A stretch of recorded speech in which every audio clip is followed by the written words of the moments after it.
మీకు తరచూ నడుము నొప్పి, కీళ్లలో కటకటా శబ్దం, పళ్ళు బలహీనంగా మారటం, గోళ్లపై తెల్లమచ్చలు కనిపిస్తున్నాయా? అయితే అది కేవలం వయసు వల్ల కాదు, కాల్షియం లోపం వల్ల కూడా కావచ్చు. మరింత ఆశ్చర్యం ఏంటంటే పాల కంటే ఎక్కువ కాల్షియం ఉన్న 5 వెజిటేరియన్ ఫుడ్స్ ఉన్నాయి. మన శరీరంలోని 99% కాల్షియం ఎముకలు, పళ్లలోనే నిల్వ ఉంటుంది. శరీరానికి కాల్షియం తక్కువైతే కొత్తగా తయారు చేయదు, ఎముకల నుంచే తీసుకోవడం ప్రారంభిస్తుంది. దాంతో నడుము నొప్పి, మెడ నొప్పి, కీళ్లలో శబ్దం, చిన్న దెబ్బకే ఫ్రాక్చర్లు, అలసట, ఏకాగ్రత తగ్గటం, నిద్ర సమస్యలు లాంటివి కనిపించవచ్చు. అసలు కాల్షియం లోపం ఎందుకు వస్తుంది?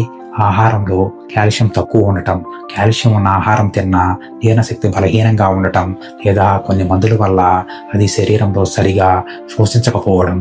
అలాగే టీ, కాఫీ, ఎక్కువ చక్కెర ఉన్న ఆహారాలు కూడా కాల్షియం శోషణను తగ్గించవచ్చని పరిశోధనలు సూచిస్తున్నాయి. Top 5 foods. తినదగిన చూన. ఎడిబుల్ చూన. ఆయుర్వేదం ప్రకారం చిటికుడు ఎడిబుల్ చూనాను పెరుగులో కలిపి తీసుకుంటే కాల్షియం త్వరగా శరీరంలోకి శోషించబడుతుంది. ముఖ్య గమనిక: గోడలకు వేసే చూనా కాదు, తినడానికి తయారు చేసిన ఫుడ్ గ్రేడ్ చూనా మాత్రమే ఉపయోగించాలి. 4th వన్, నువ్వులు. సిజమీ సీడ్స్. 100 గ్రాముల నువ్వుల్లో పాలతో పోలిస్తే దాదాపు 8 టైమ్స్ ఎక్కువ కాల్షియం ఉంటుంది. అంతేకాదు మెగ్నీషియం, జింక్ కూడా ఉండటంతో ఎముకలు, కీళ్లకు మరింత మేలు చేస్తాయి. 3rd వన్, ఉలవలు. Horse gram. ఉలవల్లో మంచి కాల్షియం ఉంటుంది. మరింత ఆసక్తికరమైన విషయం ఏంటంటే కాల్షియం ఎక్కువగా ఉన్నప్పటికీ సాంప్రదాయంగా కిడ్నీ స్టోన్స్ తగ్గించడంలో కూడా ఉలవలను ఉపయోగిస్తారు. 2nd వన్, రాగి. 100 గ్రాముల రాగిలో గోధుమల కంటే దాదాపు 10 రెట్లు ఎక్కువ కాల్షియం ఉంటుంది. రాగి రొట్టె, రాగి మాల్ట్, రాగి దోశ రోజువారీ ఆహారంలో కూడా చేర్చుకోవచ్చు. Number 1, rajgira, amaranth or ramdana. ఈ జాబితాలో నెంబర్ 1 ఇదే.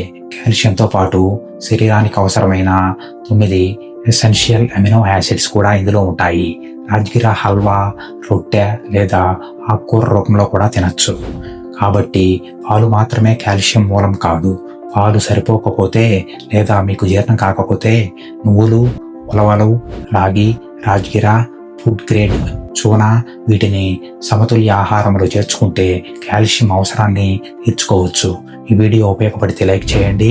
ఇంకా ఇలాంటి సైన్స్ ఆధారిత హెల్త్ వీడియోల కోసం సబ్స్క్రైబ్ చేయడం మర్చిపోవద్దు.